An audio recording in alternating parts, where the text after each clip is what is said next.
Pencemaran kandungan parasetamol terjadi di Teluk Angke dan Ancol, Jakarta Utara. Hal ini berdasarkan penelitian dari Badan Riset dan Inovasi Nasional serta Universitas of Brighton, Inggris. Sejumlah kandungan parasetamol tinggi ditemukan di dua wilayah perairan Jakarta, Ancol, dan Angke. Ada perubahan yang ini airnya butek, kotor gitu ya, warnanya kuning, terus atasnya tuh berbusa. Jadi terjadi perubahan warna begitu ya, Bu, Tapi nggak ada yang tahu bahwa itu ada obat gitulah, taunya limbah aja. Bu, tapi kalau misalnya pas pasang seperti itu, apakah memang terlihat dengan jelas perbedaan warna ini? Jelas, kalau air biasa ya bening, kalau itu kan kelihatannya kotor, butek gitu, atasnya berbusa. Sejumlah penelitian menunjukkan bahan kimia seperti obat memiliki efek feminisasi pada ikan dan mengubah rasio jantan dan betina. Ini akan mempengaruhi kehidupan air, terutama pada ikan. Sementara itu, Dinas Lingkungan Hidup DKI Jakarta menyatakan akan menindaklanjuti temuan ini dan akan mengambil sampel air laut yang tercemar untuk diidentifikasi. Tim Liputan, Berita 1. Pemirsa, peneliti Badan Riset dan Inovasi Nasional menemukan konsentrasi parasetamol tinggi di Laut Jakarta. Hasil penelitian awal membuktikan hal itu terjadi di pesisir Teluk Jakarta, seperti muara Sungai Angke. Seperti apa bahaya pencemaran laut dari kandungan parasetamol dan berasal dari mana? Untuk membahasnya sudah terhubung melalui telekonferensi peneliti oceanografi dan riset inovasi nasional Profesor Dr. Zainal Arifin. Selamat siang, Profesor Zainal. Selamat siang. Oke, sehat ya, Prof? Sekalian. Sehat, alhamdulillah. Alhamdulillah, Prof. Ini menjadi sorotan masyarakat nih terkait dengan kondisi laut kita yang dikabarkan tercemar konsentrasi parasetamol. Ini mungkin kita butuh penjelasan yang lebih terperinci dari BRIN. Ini sebetulnya kandungan parasetamol ini memang sebelumnya sudah biasa begitu tercemar ke laut atau memang tidak pernah, tetapi saat ini terjadi tetapi dengan tingkat konsentrasi yang tinggi. Apa yang terjadi sebenarnya, Prof? Baik, terima kasih. Jadi riset kami ini seperti yang tadi disampaikan ya, adalah riset eksplorasi awal. Ini adalah riset kerjasama antara Kemenristek Dikti dengan RCO LIPI ya, Pusat Penelitian Oceanografi LIPI dengan School of Pharmacy dari Brighton University di UK. Jadi funding dari Kemenristek Dikti. Jadi memang tren parasetamol belum ada penelitian sebelumnya. Ini yang pertama. Paling tidak di Indonesia ya. Kalau di Eropa memang udah banyak. Tapi kalau di Indonesia ini yang pertama, makanya kita ingin melihat bagaimana sih kondisi perairan. Sebenarnya kami inginnya sangat luas, terutama di utara Pulau Jawa, pantai-pantai utara Pulau Jawa, di mana yang penduduknya padat. Jadi kita memang surprise juga, sangat kaget ya, artinya konsentrasinya relatif tinggi dibanding dengan beberapa pantai yang sudah dilakukan terutama di Amerika Selatan, Eropa, dan juga Australia. Itu gambarannya. Oke, ini sudah ada perbandingan sebetulnya, Prof ya. Meskipun saat ini kita ya pertama kali tapi surprisingly langsung tinggi. Apa yang terjadi misalnya di negara lain yang mungkin konsentrasinya lebih rendah? Berdampak cukup, dampak negatifnya sejauh apa, Prof?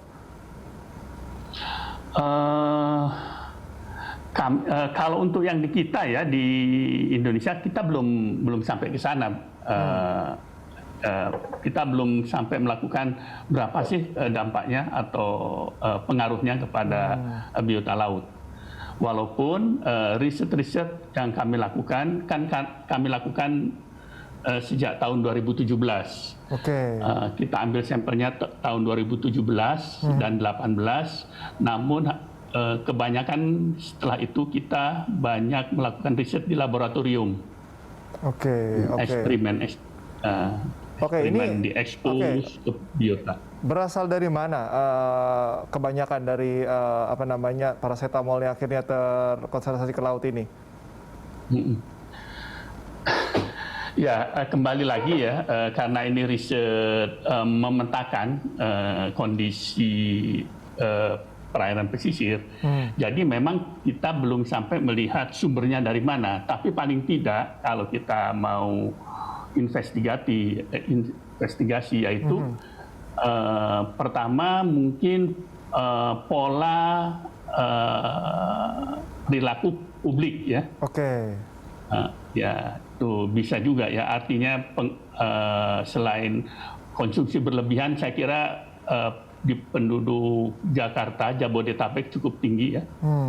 Kemudian juga yang paling menjadi perhatian adalah terkait dengan sisa-sisa obat yang tidak kita konsumsi, kita buang sembarangan. Misalnya sisa obat konsumsi kita buang ke sungai atau kemana. Nah ini juga memiliki potensi. Dan yang berikutnya potensinya adalah tata kelola pengelolaan limbah cairnya yang tidak optimal. Saya kira itu. Oke, artinya Perilaku, memang masih ada masalah dari pengelolaan limbah medis kita, Prof. Maaf, maksudnya? Oke, tadi kan disebutkan selain memang perilaku masyarakat, koreksi kalau saya salah, Prof. Ada mungkin pengelolaan limbah medis yang mungkin tidak terkelola dengan benar, akhirnya itu tercemar ke sungai dan akhirnya ke laut, begitu. Ada kemungkinan seperti itu, Prof? Ada kemungkinannya. Artinya tata kelola pengelolaan limbah ya. Limbah medis dalam hal ini. Limbah artinya kan biasanya kalau limbah medis misalnya terkait dengan rumah sakit misalnya ya. Artinya mungkin dibuangnya ke ipalnya mungkin yang tidak berfungsi dengan baik. Itu aja. Oke, artinya instalasi pengelolaan air limbah. Pembenahan ini harus diperhatikan juga ya agar tidak mencemari Saya kira lingkungan. demikian. Prof, setelah dilakukan pemetaan, ini tadi kan disebutkan juga mungkin tertinggi di Muara Angke. Mungkin bagaimana hasil pemetaan wilayah pesisir mana saja yang tercemar yang konsentrasinya cukup tinggi, Prof? Jadi dalam penelitian kami yang kita lakukan di bulan September, saya kira 4 tahun yang lalu ya, ambil sampelnya itu di 4 lokasi di Teluk Jakarta, yaitu di Muara Angke, Pantai Ancol, Tanjung Priuk, dan Pantai Cilincing. 4 lokasi di Teluk Jakarta, 1 lokasi di Pantai Eretan, ke arah Cirebon ya. Ini kita anggap sebagai yang potensinya kurang tercemar ya, karena populasi penduduknya kecil. Jadi kita ingin lihat itu. Jadi memang benar, memang yang tinggi ada di 2 lokasi, yaitu Muara Angke dan Pantai Ancol. Saya kira bisa dipahami, misalnya karena Muara Angke kan tempat bermuaranya sungai ke situ ya, dan juga sungai kecil. Pantai Ancol juga begitu, ada sungainya dekat di situ ya. Saya kira itu. Sedangkan yang lain masih di bawah, malahan di bawah deteksi limit dari alat. Oke, Prof. Ini kan saat ini menjadi sorotan masyarakat ya, Prof. Mungkin Prof bisa jabarkan kembali apa cirinya memang laut yang memang sudah terkonsentrasi parasetamol yang tinggi tadi dengan mungkin yang tidak. Apa ciri-cirinya, Prof? Supaya nanti bisa mengedukasi supaya jangan paranoid begitu. Saya kira kita tidak perlu terburu-buru takut ya, artinya karena tapi mungkin harus waspada ya. Karena kita tidak bisa melihat bahwa ciri-ciri fisiknya ya. Kalau kita lihat di lapangan, pergi ke lapangan, apa warna kotor atau tidak, warna merah atau tidak, itu tidak bisa dilihat itu. Beda dengan kalau itu pencemarannya adalah pencemaran nutrien. Oke. Kandungan nitrat yang tinggi, fosfat yang tinggi itu cenderung untuk mendorong terjadinya ledakan fitoplankton. Oke. Mikroalge ya, ledakan mikroalge. Nah, biasanya ledakan mikroalge itu bisa dicirikan dengan warna air yang sangat hijau atau sangat merah gitu kan. Makanya ada istilah gelombang merah. Nah, itu bukan karena parasetamol, antibiotik. Parasetamol antibiotik itu tidak bisa. Tapi kalau yang nutrien itu akan terefleksi pada kualitas air. Oke, baik. Prof, terakhir mungkin boleh singkat saja saat ini bagaimana? Sampelnya sudah diberikan kemana? Prosesnya akan seperti apa nanti sampai nantinya mungkin ke proses investigatif? Kalau kita sampel tidak berikan kemana-mana, kita analisa sendiri ya. Oke. Kebetulan salah satu peneliti kami, Dr. Wulan, sedang melakukan postdoktoral ya. Jadi melakukan penelitian lanjutan di UK selama 1 tahun nih, menindaklanjuti temuan riset kita ini. Jadi kita ingin melihat bagaimana sih kalau sekarang kan kita melihat bahwa kita temukan konsentrasinya antara 400 sampai 600 nanogram per liter.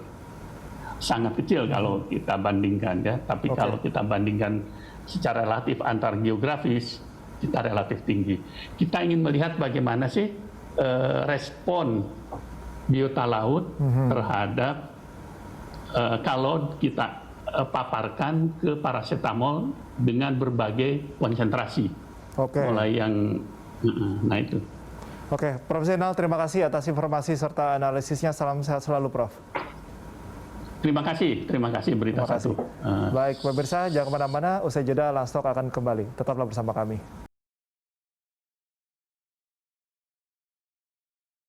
Ya, pemirsa, tadi kita sudah berdialog dengan peneliti Badan Riset dan Inovasi Nasional terkait konsentrasi parasetamol di Muara Laut Angke. Dan untuk mengetahui kondisi terkini di lapangan, kita bergabung dengan reporter Eril Raka dan juru kamera Hanil Rivelino, serta pilot drone Muasin Jalal dari Muara Angke, Jakarta Utara. Eril, tindak lanjut dari temuan kandungan parasetamol tinggi di Laut Angke, bagaimana suasana terkini di Muara Angke saat ini? Dan seperti apa tanggapan warga dengan hal ini?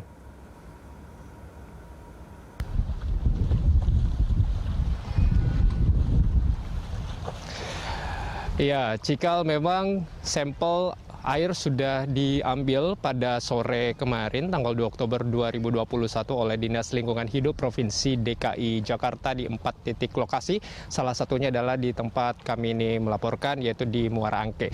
Dan sampel ini sudah masuk di dalam Laboratorium Kesehatan Daerah Provinsi DKI Jakarta, dan hingga saat ini kami baru saja menghubungi dari pihak Dinas Lingkungan Hidup Provinsi DKI Jakarta mengatakan bahwa masih dalam proses penelitian dan juga pendalaman apakah air-air yang mereka ambil ini sebagai sampel ternyata mengandung parasetamol seperti penelitian yang kita ketahui bersama yang bahwa sejumlah perairan di kawasan DKI Jakarta khususnya di Teluk Jakarta ini mengandung parasetamol.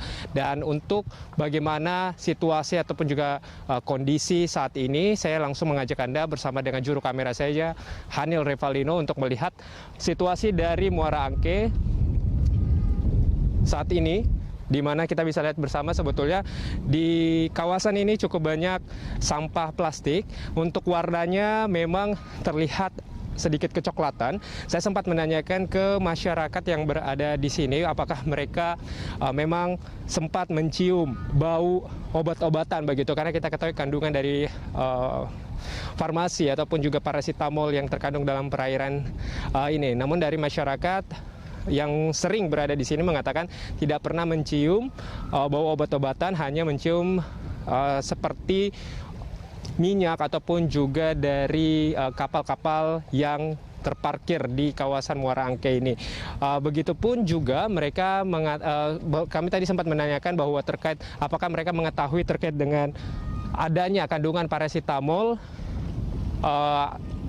Ini cukup terbagi, Cikal dan juga pemirsa, bahwa ada beberapa masyarakat yang tidak mengetahui, namun dari para nelayan ini cukup banyak yang mengetahui bahwa ada kandungan parasetamol di dalam perairan Teluk Jakarta. Nah, karena kita memang meskipun hal ini perlu ada penelitian lebih lanjut, Cikal dan juga pemirsa, beberapa hasil penelitian di Asian Timur seperti Korea Selatan memang menyebutkan bahwa zooplankton yang terpapar oleh parasitamol ini dapat menyebabkan peningkatan stres pada hewan, yakni ketidakseimbangan antara produksi radikal bebas dengan sistem antioksidan yang berperan dalam mempertahankan homeostasis atau fungsi tubuh normal. Sehingga tentunya apabila tidak ditindaklanjuti, maka pastinya ini akan mengganggu dari makhluk hidup yang berada di teluk kawasan Jakarta. Dan memang hingga saat ini kita masih menunggu bagaimana hasil pendalaman ataupun juga penelitian dari Dinas Lingkungan Hidup DKI Jakarta. Cikal. Ya, Ariel, lalu selanjutnya bagaimana langkah yang akan dilakukan dinas terkait untuk menghentikan pencemaran?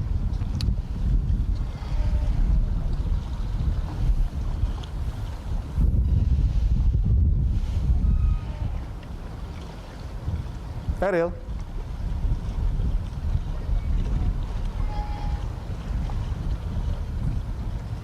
Halo Ariel. Baik, nampaknya pemirsa kita mengalami gangguan teknis dengan reporter Ariel Raka, dan itu tadi laporan dari Ariel Raka dan juru kamera Hanil Rivelino serta pilot drone Muhsin Jalal dari Ancol, Jakarta Utara.